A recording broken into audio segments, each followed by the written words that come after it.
Welcome to my channel, everyone. My name is Adam, and today we're going to be talking about investing in real estate. So what do you think about when investing in real estate? Most likely one of the top two methods is flipping houses or owning your own rental property. Well, you're not particularly wrong, but you're also missing out on a wide variety of other options. So today we're going to be talking about the top 10 methods to invest in real estate. So buckle up and let's go.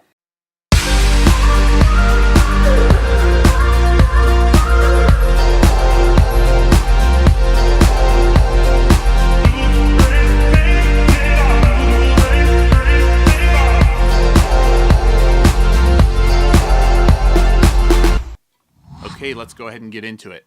So as an investor, you really need to determine how much time you have on your hands to not only learn these, but also to implement these strategies. So you can go from something that's super active to where I would consider basically you're getting a second job, all the way down to being virtually passive, sipping Mai Tais on the beach somewhere, which I think everyone would prefer. But let's go ahead and go through this list. I tried to think of the most fair way for me to rate these without getting torn to shreds in the comments below. So what I went ahead and did is I ranked them based off of how much time it takes to learn and do each strategy. I'm going to start with the most active and go down to the most passive at the very end. Okay, well, let's go ahead and get into number one. My number one, which I would consider the most active and taking time to learn, is going to be flipping houses. But this is the method that HGTV shows you all the glitz and the glamour and how much money you can make. Where this couple buys this house for like $2 million. They put another $1 million into it. Lo and behold, there's this giant surprise that they had no clue was going to happen. They're all of a sudden going to lose all this money. And then they sell the house and they make $80,000. Well, I hate to break this to you, but this isn't reality. This method takes a ton of time to not only find deals, but then you have to organize it, you have to find the right contractors, you have to fix it up, and then you have to sell it. This is quite intensive, but can also be done on the weekends or at nights if that's something that you want to do. Now I want to give you a real world example. My buddy Drew, he bought this house. This house he bought for $93,000. He's had it for a little bit more than 3 months and put $29,000 in renovations in it. And you can see the after pictures here. Well, it's about to close, and with holding costs and closing costs on top of his renovations, he's looking to net about $25,000. Okay, on to option number two, which is going to be wholesaling. So you're driving around, you're seeing these signs, we buy houses, we pay cash for houses. This is going to be typically your wholesaler, and what they're doing is they're marketing themselves to someone that doesn't want to look for a realtor, that doesn't have time to wait for the house to sell. They need to sell a house maybe quickly. Maybe it's not even quickly. Maybe they just want to sell their house and they don't know how. So they're marketing to these people, and what they do is they get these houses under contract, and then they have a list of other investors. And then they contact their investors. They say, I have this house for sale. And typically what's going to happen is that they're going to sell this house to someone else before they even close on it. A lot of times they flip that the very same day that they close on it. They may make $1,000 or maybe even $5,000. But this is a great way for people to get into investing in real estate that don't have a lot of money. This is a way to get in with maybe even no money at all. So I'm actually going to give you another real world example. My other friend, Adam, yes, he has the same name as me. It gets a little confusing at times, but he bought this house here. Well, before he even closed on it, he had it sold to another investor for $12,000. Now that's a little abnormal, but that's one heck of a profit for not even having to close on a property. So number three is going to be very similar to your flipping, but it's going to be a live-in flip. This is going to be something that you're going to find a house you want to live in that either needs renovation or you know that you can renovate it to make the house worth more than what you're going to put in it. Now this is very similar to option number one, which is flipping, but you're actually living in it. It's a completely different strategy because of the fact that you're living in it, and you're going to want to make sure that you're going to do repairs that are going to bring more value to the home than what you're actually spending. It doesn't make sense to put in $60,000 pool if it's only going to bring up the value of your house of $10,000. You're losing $50,000 doing something like that. So be sure you're making the smart moves. Okay, numero 4 is house hacking. No, I'm not taking a saw. I'm not cutting up a house. What this is you're buying a multi-family house. This is going to be, for an example, a duplex, a triplex, or a quadplex. You're going to live in one of these properties, and then you're going to rent out the other homes within it. And what this does is it allows you to get better financing because you're living in the house. And it allows you to live in this possibly for no money or even getting paid because you're collecting rent from these other people that are paying your mortgage and you don't have to pay a mortgage. The great thing about this is then you can take that money you would normally pay for a mortgage and you could buy another duplex or another triplex and repeat the process. Now with these other ones, because you aren't living in them, you most likely won't get that great financing that you do in yours, but it's a great strategy, so you may want to look into it, especially for first-time home buyers. But really anyone can take advantage of this if you're willing to live in a duplex, triplex, or quadplex. Or something bigger. Maybe you want to go to a 50 unit and live in it. But typically you're going to have to change your financing at that point. All right, we're on to number 5. So number 5 is going to be owning actual rental property. Now this is going to vary on this scale of difficulty because it's going to depend on where you buy the property, if you're managing it, or if you have a property manager managing it. So there's this could float up and down on this scale, but this is where you're owning a rental property and renting it out. Very similar to house hacking, except you're not living there. Now, like most of these subjects, I'm just barely touching on the surface of these so that I can keep this video short for you. So if you've had a rental home and you've had a good or a bad experience, share in the comments what your experience has been. Has it been good for you? Okay, so here's where the magic happens. We're starting to get into the more passive options.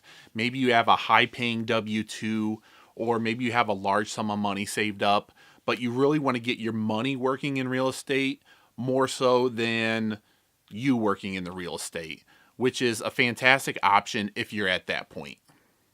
Okay, so let's go ahead and get going on option number 6, which is going to be investing in real estate with a partner. This is a little bit different because you only have to do a section of the investing that you are good at. Maybe you're good at finding deals, or maybe you're good at systems and you can structure how you operate this property. So you need to find someone that accentuates. It's a strange word, sounds funny, but essentially that means that you're finding someone that is your opposite or fills in your weaknesses. Or maybe you're filling in their weakness. So I'd really recommend finding a partner that you really jive with. Okay, we're already to number 7, and number 7 is going to be note investing. So what is note investing? Because you typically don't hear a lot about that. Well, essentially what you're doing is you're buying a first lien on a property. So if a bank has a lien on a property and typically they're not performing, which means someone's not paying on it, they sell these to people at a discount. Maybe it's 60 cents on the dollar. Maybe they want 80, 90% on the dollar, or maybe they'll go all the way down to 30, 40%. This also comes about with investors that want to sell a property and they sell it on what would be called maybe a land contract. They set up terms for someone and they set these terms really, really good for the purpose of selling this off to a note investor. So maybe it's a high interest rate, maybe it's really good terms that they know a note investor wants, and they set this up to sell it to someone so that they can then sell their note to a note investor, and then they no longer have to deal with that property. Okay, we're almost to the end, and at number 8 comes hard money lending. This is when you become the bank. You're actually going to loan money to someone at a different point on this investment scale that I created. So maybe they're flippers, maybe they're wholesalers, maybe they just want to buy a rental property, but you are the bank. You are giving them a loan. Typically, this is going to be asset backed, and what I mean by that is that the property is going to be collateral against the money that you loan them. And this is good because it adds some security to your money. But there are some hard money lenders that just give straight loans because there's no asset to back that. Or maybe they're getting a second lien on a property. But this is giving you the opportunity to get your money to work for you in real estate. Now, I've done some of these and I've been on both sides where I've lent money to people and I've also loaned money from people. And it's really worked out well and really sped up the loan process and made things available to me and them that wouldn't normally happen through a bank. Now here we are at number 9. We only have 2 more to go, and this is one of my favorite options, and it's a syndication. Now, you probably really haven't heard of syndications because they're fairly new since the 2012 Jobs Act, which stands for Jumpstart Our Business Startups. And what this act did is it allowed investors to offer these up to other people that wouldn't necessarily know about them. So maybe you just want to passively invest in a real estate deal and you had no clue how to do that. Well, now you can get on an investor's list and they can actually send you deals when they come available and you have the option to get in on those. So how do you find these deals now? Well, you really need to be on someone's investors list. And this is going to be the people that are finding these deals and managing them so that you can get the deals presented to you in order to be on them. So if you're interested in getting on my list, shameless plug, comment down below and we can talk farther. So we're finally to the end, number 10, and that's going to be your REITs, your mutual funds, your EFTs. REITs are real estate investment trusts, but typically this is going to be an electronic purchase or sale. This is where you're going to get on your phone, you're going to log into your account, you're going to beep, boop, boop, beep, boop. You're going to buy it, you're going to sell it, and you're going to invest in real estate. The problem with this method, in my eyes, is that it's really subjective to the volatility of the stock market. So you're going to have those giant ups and giant downs, and it's really hard for you to determine where to enter. It's hard to know where to exit then. Hopefully you're exiting at a high and making a profit. So we finally reached the end of 10 ways to invest in real estate. And you're probably wondering, what are Adam's favorite methods? I've done many of them, but I'm going to have to pick 3 as my favorite. And that's going to be owning my own rentals. That's going to be owning my own rentals with a partner. And then syndications, which is going to allow me to own my own rentals on a much larger scale and offer that opportunity for people that don't want to spend the time. These are going to be the passive investors that are going to come on and enjoy those benefits. Those are my top 3. So some of these options are very active. It's like having another job, like I mentioned, and I don't want another job. I would prefer to make more passive income. I want to make money while I sleep. Warren Buffett said, if you want to become rich, you have to learn how to make money while you sleep. So it's time to get back to work and make some money.